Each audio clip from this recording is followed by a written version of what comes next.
तो जैसा कि लास्ट एपिसोड के अंदर हमने देखा था, जियो हान जो होता है वो बाओटियान की तरफ अपने अटैक को कर देता है। जो देखने के बाद बाओटियान जो होता है वो चिल्लाते हुए उससे बोलता है कि अगर तुमने मुझे यहाँ पर कुछ भी किया तो याद रखना, मेरा भाई और मेरी फैमिली जो है वो तुम्हें जिंदा नहीं छोड़ेगा। और उसके इतना बोलते के साथ ही हम देखते हैं कि जियो हान का अटैक जो होता है वो सीधे जाकर उससे टकराता है, जिस कारण हमें वहाँ पर काफ़ी बड़ा धमाका भी देखने के लिए मिलता है। जिसके बाद अब जियो हान जो होता है वो उसके पास में आ जाता है और उसके पास में आने के बाद उससे बोलता है कि तुमने कहा कि आउटियान मुझे यहाँ पर छोड़ेगा नहीं, आखिर वो ट्रैश जो है वो मुझे क्या ही कर लेगा, क्या ड्रैगन फैमिली जो है वो मेरे हाथों से मरना चाहती है। और इसके इतना बोलते के साथ ही हम बाओटियान को देखते हैं, जो कि जियो हान के अटैक से टकराने के कारण वहीं पर ही मर चुका होता है। जिसे देखने के बाद अब जो जियो हान होता है वो उस बैग को खाली करने लगता है और उस बैग को खाली करते हुए बोलता है कि चलो देखते हैं कि आखिर तुम्हारे बैग के अंदर कौन कौन से ट्रेजर रखे हुए हैं। इन्हें देखकर तो ऐसा लगता है कि सच में जो तुम्हारी ड्रैगन फैमिली है वो काफ़ी ज़्यादा रिच है। और इतना बोलते के साथ ही जियो हान जो होता है वो उस बैग के अंदर जितने भी ट्रेजर मौजूद होते हैं उन सभी को बाहर निकाल लेता है और हम देख पाते हैं कि उनकी संख्या काफ़ी ज़्यादा होती है। जिन्हें देखने के बाद जियो हान जो होता है वो भी शौक होते हुए बोलता है कि मैंने ये कभी भी नहीं सोचा था कि इसके पास में इतने सारे ट्रेजर और फ्रूट हो गए। इसे देखकर ऐसा लगता है कि इसने पता नहीं यहाँ पर कितने सारे लोगों को मारा होगा, लेकिन इसका यहाँ पर किस्मत बहुत ही ज़्यादा ख़राब थी जो कि ये मुझसे टकराया। और इतना बोलते के साथ ही जियो हान जो होता है उसका ध्यान एक बोतल के ऊपर जाता है जिसके अंदर की एक क्रिस्टल होता है, जिसे देखने के बाद जियो हान बोलता है कि आखिर ये क्या है। और इतना बोलकर जियो हान जो होता है वो उस बोतल को ओपन करने लगता है और उसे ओपन करते हुए बोलता है कि ये पीस तो देखने में 5 एलिमेंट सीड की तरह लग रहा है। और इतना बोलकर जैसे ही जियो हान उस बोतल को ओपन करता है तो उसके अंदर से एकदम से काफ़ी ज़्यादा ऑरा जो होता है वो रिलीज होने लगता है, जो कि ऊपर जाकर वहाँ पर एक स्पेशल सी फॉर्मेशन जो होती है उसे भी क्रिएट कर देता है। जिसे देखकर जियो हान जो होता है वो भी काफ़ी ज़्यादा खुश हो जाता है और वो खुश होते हुए बोलता है कि अरे क्या बात है, ये तो सच में 5 एलिमेंट सीड है जिसकी मदद से हम एक परफेक्ट फाउंडेशन जो है वो बना सकते हैं। मैंने ये कभी भी नहीं सोचा था कि मुझे ये चीज़ जो है इस बेवकूफ़ के बैग के अंदर मिल जाएगी। लगता है कि ये खुद भी इस बारे में नहीं जानता था कि इसके बैग के अंदर इतना रेयर ट्रेजर है। और अगर बात की जाए 5 एलिमेंट सीड की वैल्यू की, तो इसकी वैल्यू जो होती है वो इतनी ज़्यादा होती है कि इसे यहाँ पर पैसों से यहाँ पर कंपेयर भी नहीं किया जा सकता है। इवन कि बहुत सारे मॉन्क जो होते हैं वो तो इसे कभी देख भी नहीं पाते और बस वे इसके बारे में अलग अलग तरह के मिथ जो है वो बनाते रहते हैं। सच में एक चीज़ तो माननी पड़ेगी, यहाँ पर आना मेरा बिल्कुल भी बेकार नहीं गया, क्योंकि यहाँ पर आने के बाद मुझे यहाँ पर केवल कल्टीवेशन करने के लिए फ्रूट ही नहीं मिले, बल्कि अब तो मुझे यहाँ पर 5 एलिमेंट सीड जो है वो भी मिल चुकी है, जिससे कि मैं अब परफेक्ट फाउंडेशन जो है वो बना सकता हूँ। और जियो हान के इतना बोलते के साथ ही उसके पास में किसी पर्सन की कॉल जो होती है वो आने लगती है। और अब जैसे ही जियो हान अपने फ़ोन को उठाता है तो उसे पता लगता है कि ये कॉल किसी और की नहीं बल्कि लियांगशु की होती है। और लियांगशु जो होता है वो हंसते हुए जियो हान से बोलता है कि ब्रदर जियो हान, मैंने आपको कई दिनों से नहीं देखा, आखिर आप हो कहाँ पर। अगर आपके यहाँ पर जाने से पहले मैंने आपके वीचैट नंबर को सेव नहीं किया होता तो मुझे डर था कि मैं तो आपसे दोबारा जो है वो कांटेक्ट ही नहीं कर पाता।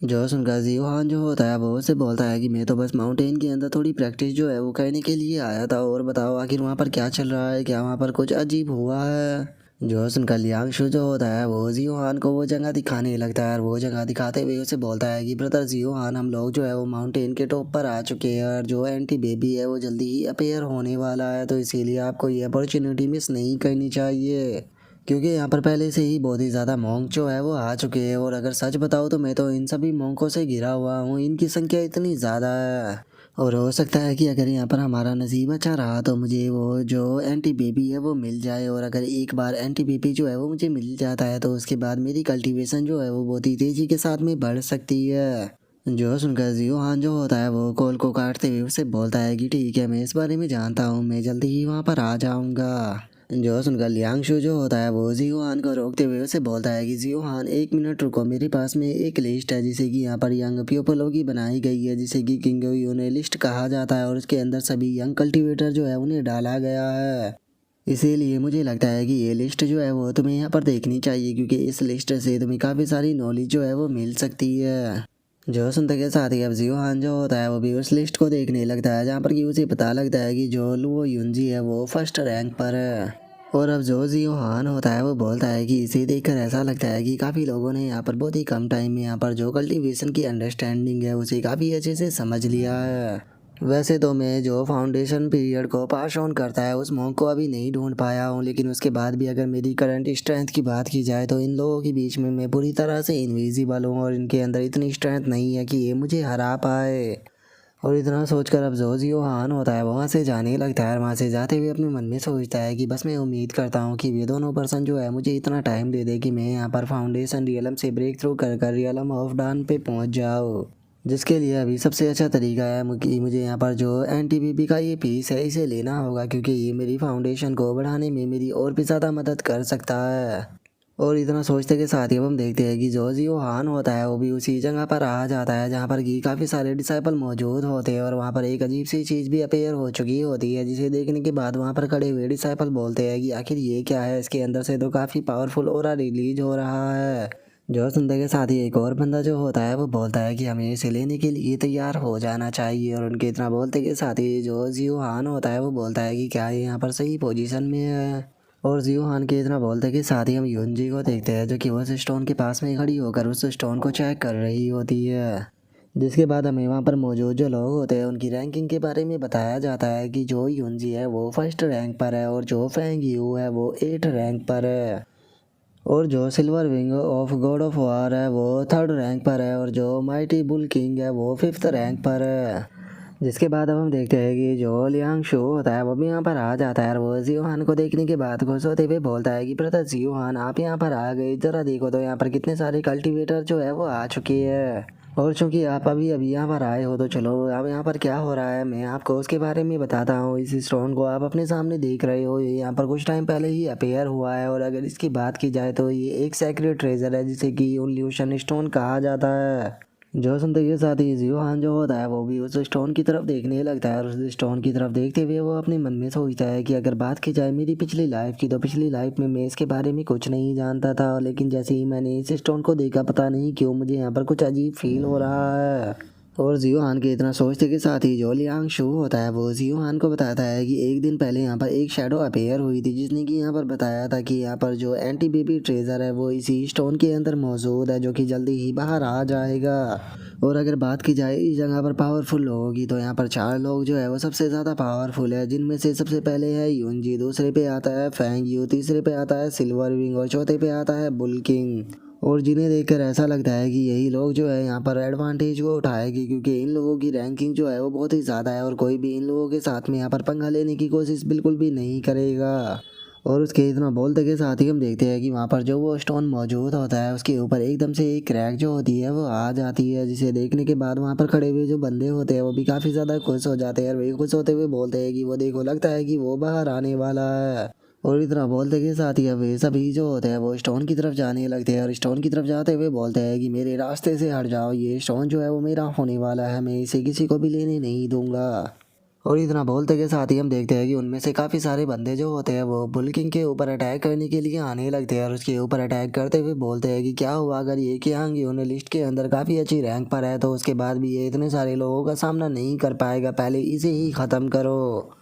जो सुनते के साथ ही हम देखते हैं कि जो बुल किंग होता है वो भी यहाँ पर अपनी ओरा को रिलीज कर देता है, जिस कारण हम देखते हैं कि उसके ऊपर अटैक करने आ रहे जो बंदे होते हैं वो उसके प्रेशर से ही उड़ जाते हैं। जिसके बाद अब जो बुल किंग होता है वो चिल्लाते हुए बोलता है कि तुम में से यहाँ पर जिसने भी ट्रेजर के पास में पहुँचने की यहाँ पर हिम्मत भी दिखाई तो याद रखना कि वो मेरे हाथों से मारा जाएगा। जो सुनकर अब जो लियांग शू होता है वो जियो हान से बोलता है कि ब्रदर जियो हान हमें क्या कहना चाहिए, क्या आपको नहीं लगता कि हमें जल्दी से उस ट्रेजर के पास में जाना चाहिए इससे पहले कि कोई उस ट्रेजर को ले ले। जो सुनते के साथ ही जो जियो हान होता है वो भी उस स्टोन की तरफ जाने लगता है और उस स्टोन की तरफ जाते हुए जो लियांग शू होता है उसे बोलता है कि तुम इंतज़ार करो, मैं इसे चेक कर कर आता हूँ। और इतना बोलते के साथ ही जो जियो हान होता है वो एकदम से उस स्टोन के पास में आ जाता है, जिसे देखने के बाद युनजी जो होती है वो भी थोड़ी सी सरप्राइज हो जाती है। जिसके बाद अब जियो हान जो होता है वो उस स्टोन को देखने लगता है और उस स्टोन को देखते हुए अपने मन में सोचता है कि इस स्टोन के अंदर तो मुझे यहाँ पर कोई भी गड़बड़ नज़र नहीं आ रही, तो फिर आखिर पहले मुझे वो गड़बड़ क्या महसूस हुई थी।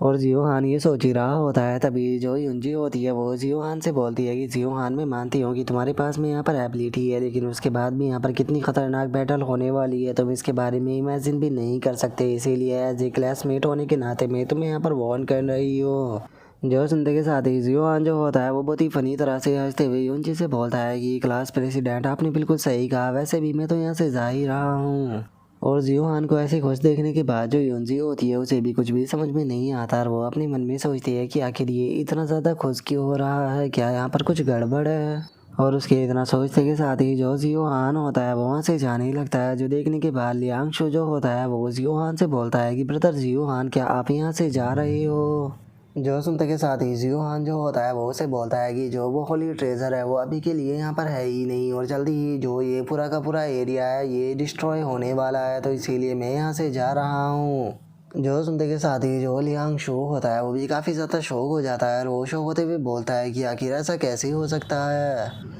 और अब इतना बोलते के साथ ही हम देखते हैं कि वे दोनों जो होते हैं वो वहाँ से जाने लगते हैं और जो यूंजी होती है वो उन दोनों को देखते हुए अपने मन में सोचती है कि मैंने इसे यहाँ पर एडवाइस दी थी कि ये यहाँ से जा सकता है, लेकिन एक कल्टीवेटर होने के नाते हमें हमेशा ही एफर्ट लगाना पड़ता है और उसी के साथ में रिस्क भी लेना पड़ता है। मुझे ये चीज़ जो है वो बिल्कुल भी समझ में नहीं आ रही कि आखिर तुम इतनी अच्छी अपॉर्चुनिटी जो है उसे अपने हाथ से ऐसे ही कैसे जाने दे सकते हो। और उसके इतना सोचते के साथ ही अब हम जियोहान को देखते हैं जो कि वहाँ से जा रहा होता है और वो वहाँ से जाते हुए अपने मन में सोचता है कि अगर वो ट्रेजर यहाँ पर अपेयर नहीं हो रहा तो फिर आखिर वो कौन सी जगह पर अपेयर होगा। और उसके इतना बोलते के साथ ही हम लियांगशु को देखते हैं जैसे कि काफ़ी ज़्यादा गुस्सा आ रहा होता है और वो गुस्से में बोलता है कि मैं इतनी अच्छी अपॉर्चुनिटी को छोड़कर जाना नहीं चाहता था, लेकिन आखिर मैं करूँ क्या। और उसके इतना बोलते के साथ ही अब हम फैंग फैमिली के जो मेंबर होते हैं उनको देखते हैं जहाँ पर कि वो एल्डर जो होता है वो बोलता है कि अब सही टाइम जो है वो आ चुका है। जो सुनते के साथ ही जो फैंग यू होता है वो भी मुस्कुराते हुए बोलता है कि इन लोगों ने यहाँ पर हिम्मत दिखाई है वहाँ तक जाने की, तो इसीलिए मैं अब देखना चाहता हूँ कि ये लोग किस तरह से यहाँ पर मरते हैं। और उसके इतना बोलते के साथ ही हम जियोहान को देखते हैं जो कि वहाँ से जाते जाते एकदम से रुक जाता है और वो रुकते हुए बोलता है कि एक मिनट, मुझे लगता है कि मैंने यहाँ पर कुछ मिस कर दिया है। अगर मुझे अच्छे से याद है तो पिछली बार जब जो रेयर ट्रेजर था वो यहाँ पर अपेयर हुआ था तो उसके लिए यहाँ पर एक स्पेशल अपॉर्चुनिटी जो थी वो ओपन करनी पड़ी थी, जिसके बाद ही वो अपेयर हो पाया था। तो क्या इसका मतलब वही है जो कि मैं सोच रहा हूँ। और इतना बोलते के साथ ही अब जोजिया हान होता है वो शौक होते हुए पीछे की तरफ देखने लगता है और वो जैसे ही पीछे की तरफ देखता है तो उसे पता लगता है कि जहाँ पर वे सभी डिसाइपल मौजूद थे वहाँ पर एक काफ़ी बड़ी फॉर्मेशन जो है वो बन चुकी है, जिसके अंदर वहाँ पर मौजूद जो डिसाइपल होते हैं वो भी फंस चुके होते हैं, जिसे देखने के बाद अब वे डिसाइपल जो होते हैं वो भी शौक होते हुए बोलते हैं कि आखिर ये क्या है। जो सुनने के बाद दूसरा डिसाइपल जो होता है वो बोलता है कि यहाँ पर कुछ ना कुछ तो गड़बड़ है। और उनके इतना बोलते के साथ ही हम एक बंदे को देखते हैं जो कि उस फॉर्मेशन के बाहर जाने की कोशिश करता है, लेकिन वो उस फॉर्मेशन से टकराकर पीछे की तरफ गिर जाता है। जो देखने के बाद अब वो बंदा जो होता है वो शौक होकर चिल्लाते हुए बोलता है कि डैम इट, हम लोग जो है वो यहाँ पर ट्रैप हो चुके हैं, अब हम लोग चाहे कितनी भी कोशिश क्यों ना कर ले लेकिन हम इसके बाहर नहीं जा पाएंगे। जो सुनते के साथ ही जो योंजी होती है वो भी उस तरफ देखने लगती है और वो उस तरफ देखते हुए अपने मन में सोचती है कि ये तो किसी प्रकार का मैजिक वेपन है जिसका यूज कर कर हम लोगों को यहाँ पर ट्रैप किया गया है, लेकिन आखिर ये चीज़ यहाँ पर की किसने है। और यूनजी के इतना सोचते के साथ ही उसके सामने एक धमाका होता है जिसके अंदर से हम देखते हैं कि एक चीज़ जो होती है वो निकल कर बाहर आने लगती है, जिसे देखते के साथ ही तो वहाँ पर खड़े हुए जितने भी बंदे होते हैं उनकी हालत ही ख़राब हो जाती है। जिसके बाद हमें पता लगता है कि वो चीज़ कुछ और नहीं बल्कि न्यूक्लियर बम होता है, जिसके अंदर की 5 मिनट का टाइमर भी लगा होता है। जिसे देखने के बाद जियोहान जो होता है वो अपने मन में सोचता है कि जैसा कि मैंने यहाँ पर सोचा ही था, इन लोगों ने यहाँ पर मैजिक वेपनों का यूज कर कर सभी कल्टीवेटर को ट्रैप कर लिया है और अब ये न्यूक्लियर बम का इस्तेमाल कर रहे हैं ताकि ये सभी लोगों को एक साथ में ही मार सके। क्योंकि जो वो होली ट्रेजर है जियोजुआन ट्री, उसे यहाँ पर अपेयर करने के लिए कल्टीवेटरों का ब्लड जो होता है उसकी ज़रूरत पड़ती है। अब सारी चीज़ें जो है वो मुझे अच्छे से समझ में आ रही है कि आखिर क्यों इंटरनेट के ऊपर इस न्यूज़ को अपलोड किया गया कि यहाँ पर एक ट्रेजर जो है वो अपेयर होने वाला है। इन लोगों का प्लान था कि ये सारे कल्टीवेटरों को यहाँ पर बुलाएंगे, जिसके बाद ये इन लोगों को यहाँ पर ख़त्म कर कर जो जियोजुआन ट्री है उसे प्राप्त कर लेंगे। एक चीज़ तो माननी पड़ेगी, सच में ये पर्सन जो है वो बहुत ही ज़्यादा समझदार है जो कि इसने इतने ख़तरनाक प्लान को इतने अच्छे से बना लिया। और उसके इतना सोचते के साथ ही हम देखते हैं कि जो फैंग यू होता है वो वहाँ पर आ जाता है और वो वहाँ पर आते हुए बोलता है कि और बताओ, तुम लोगों की बातें जो है वो तो अच्छे से हो गई ना, क्योंकि अब लोग तुम लोगों का जो ब्लड है वो यहाँ पर काम आएगा उस ट्री को अपेयर करने के लिए। मैं जानता हूँ कि यहाँ पर तुम लोगों के साथ में फाइट करने के बाद मैं कभी भी उस ट्रेजर को यहाँ पर नहीं ले सकता था, लेकिन अब तुम में से यहाँ पर कोई भी चिंता नहीं रहेगा, तो उसके बाद में उस ट्रेजर को मुझे लेने से यहाँ पर कोई भी नहीं रोक पाएगा। और अब फेंग यू को वहाँ पर देखने के बाद एक बंदा जो होता है वो चिल्लाते हुए बोलता है कि ये तो फेंग यू है क्या, इसका मतलब यहाँ पर जो कुछ भी हुआ ये सब कुछ इसी ने ही किया है। जो सुनते के साथ ही दूसरा बंदा जो होता है वो बोलता है कि जो फेंग फैमिली है सच में वो पागल हो चुकी है। और इतना बोलते के साथ ही अब वे सभी लोग जो होते हैं वो उस बैरियर के ऊपर बजाने लगते हैं और उस बैरियर के ऊपर हाथ मारते हुए बोलते हैं कि तुम्हारी हिम्मत कैसे हुई हमारे साथ में ऐसा कहने की, जल्दी से इस बैरियर को हटाओ और हमें रिलीज करो। जो सुनकर जो फेंग यू होता है वो भी हंसने लगता है और वो हंसते हुए उनसे बोलता है कि तुम्हें जितनी कोशिश करनी है इससे बाहर आने की तुम लोग उतनी कोशिश कर सकते हो, लेकिन उसके बाद भी तुम लोग इसके बाहर नहीं आ पाओगे क्योंकि ये मेरी फेंग फैमिली का मैजिक वेपन है। तो इसीलिए इस चीज़ को तो तुम अपने दिमाग से ही निकाल दो कि तुम लोग जो है वो आज यहाँ से जिंदा बचकर जा सकते हो, क्योंकि वैसे भी जो न्यूक्लियर बम है वो जल्दी ही ब्लास्ट होने वाला है जिसके बाद तुम सभी के सभी यहाँ पर मारे जाओगे। और तुम सब लोगों के मर जाने के बाद यहाँ पर जो सेक्रेटरी है वो मेरा हो जाएगा, जिसके बाद हमारी फैंग फैमिली की पावर जो है वो इतनी ज़्यादा बढ़ जाएगी कि अगर तुम्हारी फैमिली यहाँ पर बदला लेने की कोशिश भी करेगी तो उसके बाद भी वे हमारी फैंग फैमिली का कुछ नहीं कर पाएगी। लेकिन अगर तुम लोग जो है वो यहाँ पर ज़िंदा रहना चाहते हो तो मैं तुम लोगों को ज़िंदा रहने का एक मौका जो है वो दे सकता हूँ। तुम लोगों को यहाँ पर ब्लड ओथ लेनी होगी और मेरी फैंग फैमिली का स्लेव बनने के लिए, जिसके बाद मैं तुम लोगों की लाइफ को बचा सकता हूँ। लेकिन तुम लोगों को याद रखना होगा कि तुम्हें अपना फैसला जो है वो जितनी जल्दी हो सके उतना जल्दी लेना होगा, क्योंकि तुम लोगों के पास में केवल 5 मिनट का ही टाइम है। 5 मिनट के बाद में जो न्यूक्लियर बम है वो यहाँ पर ब्लास्ट हो जाएगा जिसके बाद तुम सभी मारे जाओगे। और इतना बोलते के साथ ही जो फेंग यू होता है वो युनजी की तरफ देखने लगता है और वो युनजी की तरफ देखते हुए उसे बोलता है कि मिस युनजी, आपके लिए तो मेरे पास में एक स्पेशल ऑफर है। आपको मेरी फैंग फैमिली का स्लेव बनने की कोई भी ज़रूरत नहीं है। मैं आपको ऑफ़र देता हूँ कि अगर आप मुझसे शादी कर लेती हो तो मैं आपसे वादा करता हूँ कि मैं आपको इसके अंदर से बाहर निकाल लूँगा। तो बताओ तुम इस बारे में क्या कहती हो। जो सुनते के साथ ही जो युनजी होती है वो उसे बोलती है कि फिर लगता है फेंग यू तुम अपने बारे में कुछ ज़्यादा ही बढ़ा चढ़ाकर सोचने लगे हो। क्या सच में तुम्हें ऐसा लगता है कि तुम इस चीज़ को डिजर्व भी करते हो कि तुम मेरे हस्बैंड बन सको। और इतना सोचते के साथ ही जो युनजी होती है वो अपने वेपन को निकाल कर जो बैरियर होता है उसके ऊपर अटैक करने के लिए जाने ही लगती है और वो अटैक करते हुए अपने मन में सोचती है कि मुझे जल्द से जल्द ये मैजिकल वेपन जो है उसके अंदर से बाहर निकलना होगा, नहीं तो अगर न्यूक्लियर बम ब्लास्ट हुआ तो मुझे नहीं लगता कि मैं सर्वाइव कर पाऊंगी। और इतना सोचकर जो युनजी होती है वो सीधे जाकर उस बैरियर के ऊपर अटैक को करती है, लेकिन हम देखते हैं कि उसके वेपन से उस बैरियर के ऊपर कुछ भी नहीं होता बल्कि वही काफ़ी पीछे हट जाती है। जो देखने के बाद जो युनजी होती है उसे काफ़ी गुस्सा आने लगता है और वो गुस्से में अपने मन में सोचती है कि सच में इन बास्टर्ड फैंग फैमिली का जो बैरियर है वो बहुत ही ज़्यादा स्ट्रॉन्ग है। और अब युनजी को वहाँ पर इस तरह से मेहनत करता हुआ देखने के बाद जो फेंग यू होता है वो उसे बोलता है कि युनजी तुम्हारी सारी मेहनत जो है वो यहाँ पर पूरी तरह से बेकार है, तुम्हें इस बारे में अच्छे से सोचना चाहिए। तुम मेरे साथ आज रात चलो जिसके बाद हम लोग इंजॉय करेंगे। जो सुनते के साथ ही जो युनजी होती है वो दोबारा से अपने अटैक को तैयार करने लगती है और वो चिल्लाते हुए बोलती है कि अपनी बेफालतू की बकवास करना बंद करो, मैं यहाँ पर इतनी जल्दी हार नहीं मानने वाली। और इतना बोलते के साथ ही जो युनजी होती है वो अपनी पूरी पावर के साथ में जाकर बैरियर के ऊपर अटैक को करती है और हम देखते हैं कि इस बार वो सक्सेसफुल भी होती है और बैरियर के ऊपर एक छोटी सी थ्रेड जो होती है वो आ जाती है। लेकिन इस चीज़ से जो युनजी होती है वो खुद भी इंजर्ड हो जाती है और हम देखते हैं कि उसके मुंह से वहाँ पर ब्लड भी आने लगता है। और इससे अलग जो बैरियर के ऊपर वो थ्रेड आई होती है वो भी अपने आप ही रिकवर होने लगती है। जो देखने के बाद युनजी जो होती है वो अपने मन में सोचती है कि डैमेट ये मैजिक ट्रेजर जो है वो तो यहाँ पर खुद को रिकवर भी कर सकता है। इस तरह से तो मैं यहाँ पर इसके ऊपर अटैक करती रहूँगी और ये खुद को यहाँ पर दोबारा से रिपेयर करता रहेगा। इस तरह से यहाँ पर कोई भी फ़ायदा जो है वो नहीं होने वाला।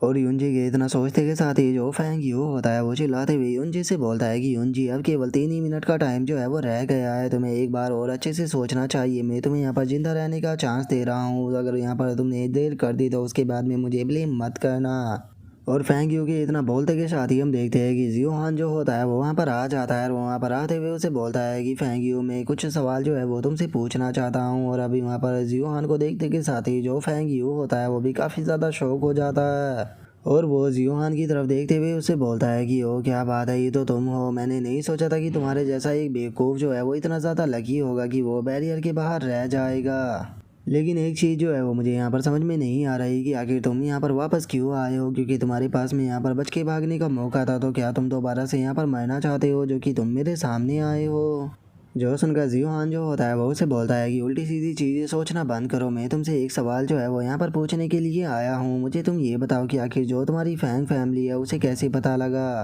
कि जो जियोजुआन ट्री है उसे यहाँ पर अपेयर करने के लिए तुम्हें ब्लड सेक्रीफाइस की ज़रूरत होगी। और इतना सोचने के साथ ही हम देखते हैं कि जो फैंग यू होता है वो बहुत ही ज़्यादा शौक हो जाता है, जिसके बाद अब बैरियर के अंदर फंसे हुए जो लोग होते हैं वो भी चिल्लाने लगते हैं और वे चिल्लाते हुए बोलते हैं कि ये बास्टर्ड फैंग यू तो सच में हम लोगों को यहाँ पर सेक्रीफाइस करना चाहता है, लेकिन मैं मरना नहीं चाहता हूँ, मैं इसके अंदर से बाहर निकलना चाहता हूँ। और उन लोगों के इतना बोलते के साथ ही जो फैंग यू होता है वो चिल्लाते हुए जियोहान से बोलता है कि बास्टर्ड, मैं तुम्हारे यहाँ पर किसी भी सवाल का जवाब जो है वो नहीं देने वाला, क्योंकि वैसे भी तुम यहाँ पर मरने ही वाले हो। और इतना बोलते के साथ ही जो फैंग यू होता है वो अपने मन में सोचता है कि आखिर ये ब्लड सेक्रीफाइस के बारे में कैसे जानता है, क्योंकि ये हमारी फैमिली का बहुत ही बड़ा सीक्रेट है जिसके बारे में फैमिली के भी केवल कुछ ही लोग जो है वो इस बारे में जानते हैं। और मैं भी इस बारे में बहुत ही मुश्किल से जान पाया हूँ, क्योंकि फैमिली के अंदर एक बहुत ही बड़ा रूल है जिसके कारण इसके बारे में हर किसी को नहीं बताया जा सकता, तो फिर आखिर इसे इस बारे में कैसे पता चल गया। और अब फैंग यू के चेहरे के एक्सप्रेशन को देखने के बाद जो जियोहान होता है वो अपने मन में सोचता है कि लगता है कि मैंने यहाँ पर बिल्कुल सही गैस किया था, क्योंकि फैंग यू के चेहरे को देखकर ये कहा जा सकता है कि जो मैंने सोचा था वो पूरी तरह से सच है और फैंग फैमिली जो है वो बिल्कुल भी सिंपल नहीं है। लेकिन छोड़ो, मुझे इस चीज़ से यहाँ पर कोई भी फ़र्क नहीं पड़ता है, चाहे इनके पीछे कोई भी क्यों ना हो, लेकिन उसके बाद भी ये लोग जो है वो मुझे नहीं रोक पाएंगे। और जियोहान के इतना सोचते के साथ ही जो फैंग यू होता है वो अपने साथ वाले एल्डर से बोलता है कि अंकल इस बच्चे को अभी के अभी ख़त्म कर दो, मैं इसे जिंदा देखना नहीं चाहता हूँ। और अब फैंग यू के साथ में उस ओल्ड मैन को देखते के साथ ही जो युंजी होती है वो काफ़ी ज़्यादा ही शौक हो जाती है और वो शौक होते हुए बोलती है कि ये ओल्ड मैन तो वही है। और इतना बोलते के साथ ही जो युंजी होती है वो जियोहान से चिल्लाते हुए बोलती है कि जियोहान, ये फैंग फैमिली का ओल्ड मैन जो है वो तुम्हें मारने के लिए आ रहा है, लेकिन तुम्हें इस ओल्ड मैन को बिल्कुल भी अंडर एस्टिमेट नहीं करना है, क्योंकि इसकी कल्टीवेशन जो है वो फाउंडेशन स्टेज के बिल्कुल फाइनल में पहुंच चुकी है।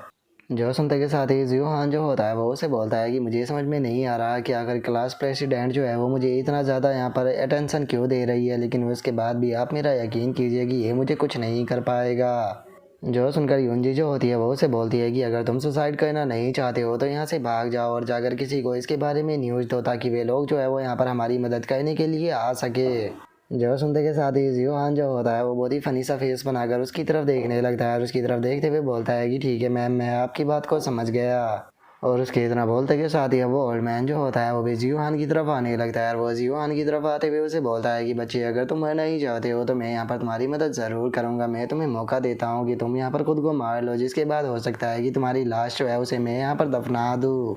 नहीं तो याद रखना कि अगर तुम्हें यहाँ पर मुझे अपने हाथों से मारना पड़ा तो मुझे डर है कि तुम्हारी लाश का यहाँ पर एक हिस्सा भी नहीं बचने वाला।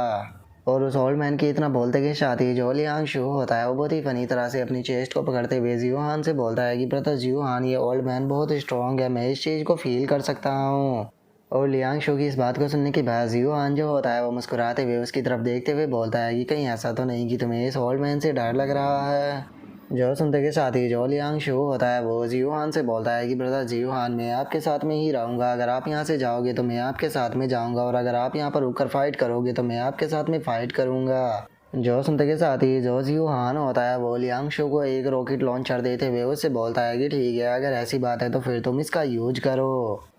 और इतना बोलते के साथ ही जो जियोहान होता है वो खुद भी एक रॉकेट लॉन्चर को अपने हाथ में लेते हुए अपने मन में सोचता है कि सच बताओ तो इस रॉकेट लॉन्चर का मैं इस्तेमाल काफ़ी लंबे टाइम से करना चाहता था, लेकिन फाइनली अब ये ओल्ड मैन मुझे मिल चुका है जिसके ऊपर मैं इसका यूज ज़रूर करूँगा। और अब उन दोनों के हाथों में रॉकेट लॉन्चर को देखने के बाद वो ओल्ड मैन जो होता है वो भी थोड़ा घबराने लगता है और वो घबराते हुए जियोहान से बोलता है कि आखिर कल्टीवेटर जो है वो इस तरह के वेपनों का यूज कब से करने लगे, अगर तुम्हारे पास में एबिलिटी है तो तुम मेरे साथ में यहाँ पर फेयरली फाइट क्यों नहीं करते।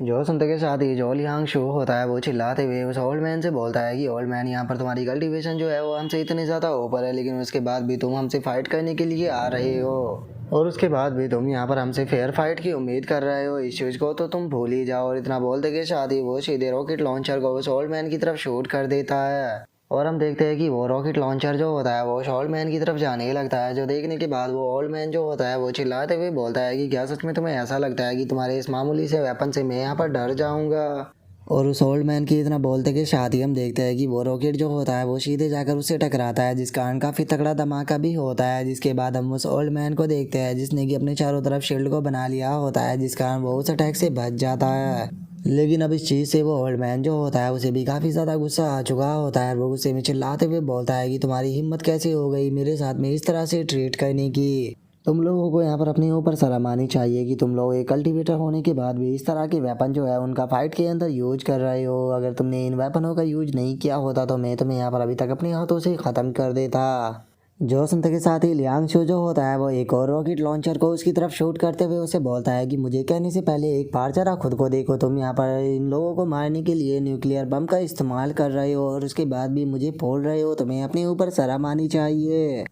ओल्ड मैन आज मैं तुम्हें यहाँ पर जिंदा नहीं छोड़ूंगा। मैं तुम्हें इन रॉकेटों से ही यहाँ पर मारूंगा। और उसके इतना बोलते के साथ ही हम देखते हैं कि एक और रॉकेट जो होता है वो उसकी तरफ जाने लगता है। और जैसे ही वो रॉकेट जाकर उस ओल्ड मैन से टकराता है तो हमें वहाँ पर काफ़ी तगड़ा धमाका जो होता है वो भी देखने के लिए मिलता है। जिसके बाद हम उस ओल्ड मैन को देखते हैं जो कि ज़मीन पर गिर जाता है। और वो ज़मीन पर गिरते हुए उन लोगों से बोलता है कि तुम्हें यहाँ पर अपने ऊपर शर्म आनी चाहिए कि तुम लोग जो है वो फाइट करने के लिए इस तरह के वेपनों का यूज कर रहे हो। और इतना बोलते बोलते ही जो वो ओल्ड मैन होता है वो वहीं पर ही मर जाता है। जिसे देखने के बाद वहाँ पर खड़े हुए जो कल्टीवेटर होते हैं वो बहुत ही ज़्यादा शौक हो जाते हैं। और वे शौक होते हुए बोलते हैं कि क्या ये लोग सक्सेस हो गए, क्योंकि इस ओल्ड मैन की कल्टीवेशन जो थी वो तो फाउंडेशन स्टेज के फाइनल पर पहुँच चुकी थी। और मैंने सुना है कि ये ओल्ड मैन जो था वो बहुत ही ज़्यादा खतरनाक था। इसने पता नहीं अपनी लाइफ में कितने लोगों को मारा था, लेकिन मुझे यकीन नहीं होता कि ये आज एक रॉकेट से यहाँ पर मारा गया है। और उनके इतना बोलते के साथ ही हम जो युंजी होती है उसको देखते हैं, जो कि एक सुकून की सांस लेते हुए अपने मन में सोचती है कि मैंने ये कभी भी नहीं सोचा था कि जो हान जो है वो यहाँ पर फाइट करने के लिए इस तरह के मेथडों का यूज करेगा।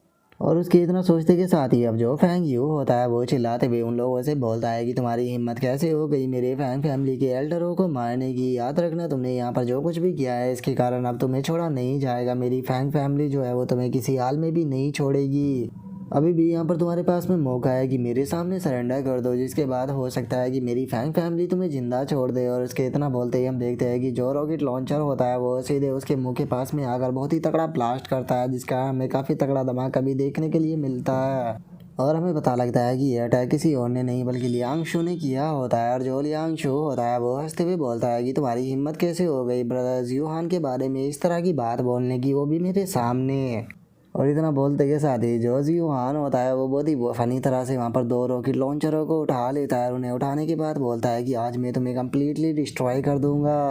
और उसके इतना बोलते के साथ ही हम फैंग यू को देखते हैं, जिसकी की ब्लीडिंग स्टार्ट हो चुकी होती है। जिसे देखने के बाद उसके साथी जो होते हैं वो से बोलते हैं कि ब्रदर आप ठीक तो हो ना। जो सुनने के बाद फैंग यू चिल्लाते हुए बोलता है कि तुम्हारी हिम्मत कैसे हो गई मेरे साथ में ऐसा कहने की। इसे यहाँ पर शूट करना बंद करो, नहीं तो याद रखना मेरी फैंग फैमिली तुम्हें छोड़ेगी नहीं। और इससे पहले कि वो अपनी बात को कंप्लीट कर पाता हम देखते हैं कि जो लियांग शू होता है वो उनके ऊपर बहुत ही सारे रॉकेटों को लॉन्च कर देता है, जिसका हमें वहाँ पर धड़ाधड़ कर धमाके दिखाई देते हैं। जिसके अब हम थोड़ी देर बाद का सीन देखते हैं, जहाँ पर कि उन लोगों की हालत जो होती है वो ख़राब हो चुकी होती है। और जो लियांग शू होता है वो उन लोगों से बोलता है कि और बताओ क्या तुम मेरी रॉकेट सर्विस से यहाँ पर सेटिस्फाई हुए। जो सुनते के साथ ही फैंग यू जो होता है वो गुस्से में चिल्लाते हुए बोलता है कि बास्टर तुम हमारे ऊपर रॉकेट को शूट करने को यहाँ पर सर्विस बोल रहे हो। और उसके इतना बोलते के साथ ही जो लियांग शू होता है वो एक और रॉकेट को उसके ऊपर शूट करता है, जिसका हम देखते हैं कि वो हवा में उड़ जाता है। जिसके बाद हम देखते हैं कि अब जो लियांग शू होता है वो रॉकेट लॉन्चर को लेकर उसके सामने आ जाता है। और उसके सामने आने के बाद बोलता है कि तुम में तो अभी भी बहुत ही ज़्यादा एटीट्यूड है, लगता है कि तुम्हारे ऊपर कुछ और रॉकेट लॉन्चरों को शूट करना पड़ेगा, जिसके बाद तुम्हारा एटीट्यूड यहाँ पर ख़त्म हो जाएगा।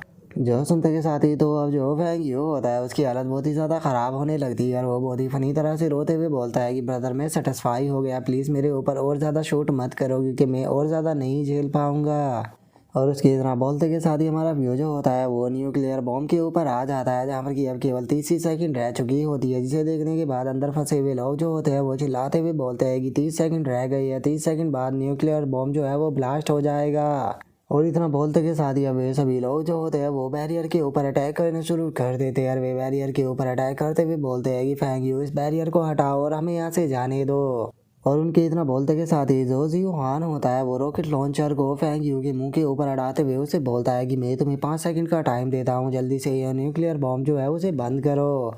जो सुनते के साथ ही जो फैंग यू होता है वो घबराते हुए जियोहान से बोलता है कि प्लीज़ शांत हो जाओ और मेरी एक्सप्लेनेशन को सुनो। अगर एक बार न्यूक्लियर बॉम्ब जो है वो एक्टिवेट हो जाए तो उसके बाद इसे बंद नहीं किया जा सकता।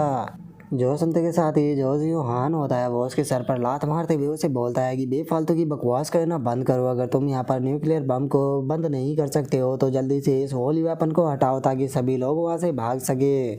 और मैं केवल यहाँ पर 5 तक गिनूंगा। अगर 5 तक गिनने तक तुमने यहाँ पर से ये बैरियर जो है उसे नहीं हटाया तो याद रखना कि तुम यहाँ पर मारे जाओगे। और इतना बोलते के साथ ही यूहान जो होता है वो गिनती करना शुरू कर देता है। जो सुनते के साथ ही तो जो फैंग यो होता है उसकी हालत ही ख़राब हो जाती है और वो घबराते हुए बोलता है कि 1 सेकंड रुको 1 सेकंड रुको, मैं अभी के अभी ये बैरियर जो है उसे हटा रहा हूँ। और इतना बोलते के साथ ही वो अपने पास से एक तालिस्मान को निकाल कर उस बैरियर की तरफ फेंक देता है। और हम देख पाते हैं कि जैसे ही वो तालिस्मान उस बैरियर के पास में पहुंचता है तो वो वहाँ पर एक गेट जो होता है उसे बनाने लगता है, जिसे देखने के बाद सभी लोग खुश होते हुए बोलते हैं कि वो देखो वहाँ पर बैरियर जो है वो ओपन हो रहा है। और इतना बोलते के साथ ही जिन जिन के वहाँ पर पंख होते हैं वे उड़ते हुए जाने लगते हैं और जाते हुए बोलते हैं कि चलो जल्दी से यहाँ से बाहर निकलते हैं। लेकिन हम देखते हैं कि वहाँ पर काफ़ी सारे लोग ऐसे होते हैं जो कि उड़ना नहीं जानते और वे चिल्लाते हुए बोलते हैं कि हमारी मदद करो, हम उड़ नहीं सकते। और उनके इतना बोलते के साथ ही हम बुल किंग को देखते हैं जो कि अपने सामने आने वाले बंदों को धक्का देते हुए उनसे बोलता है कि मेरे रास्ते से हटो। और इतना बोलकर वो बाहर की तरफ जाने लगता है और वहीं जो सिल्वर विंग होता है वो भी बिना किसी की मदद किए वहाँ से निकल जाता है। जिसके बाद हम यूनजी को देखते हैं जो कि वहाँ पर 2 बंदों को पकड़कर बाहर निकाल रही होती है और वो उन्हें लेकर उस बैरियर से बाहर आ जाती है। लेकिन इसके बाद भी हम देखते हैं कि अभी भी बैरियर के अंदर बहुत ही ज़्यादा संख्या में लोग मौजूद होते हैं और वो चिल्लाते हुए बोलते हैं कि प्लीज़ हमारी मदद करो, प्लीज़ हमारी मदद करो। और उनके इतना बोलते के साथ ही हम देखते हैं कि न्यूक्लियर बम का जो टाइमर होता है वो भी अब ख़त्म हो जाता है। और टाइमर ख़त्म होते के साथ ही हम देखते हैं कि वहाँ पर एक बहुत ही तगड़ा धमाका जो होता है वो हमें देखने के लिए मिलता है और जो भी बैरियर के अंदर लोग मौजूद थे वे सभी के सभी वहाँ पर मारे जाते हैं। और अब यहीं पर ही हमारा आज का एपिसोड जो है वो कंप्लीट हो जाता है। तो नेक्स्ट एपिसोड के अंदर देखिए कि आगे क्या होता है। अगर आप लोगों को वीडियो अच्छी लगी हो तो लाइक करना, चैनल को सब्सक्राइब करना। मैं मिलता हूँ आप लोगों से नेक्स्ट एपिसोड के अंदर, तब तक के लिए बाय बाय गाइस।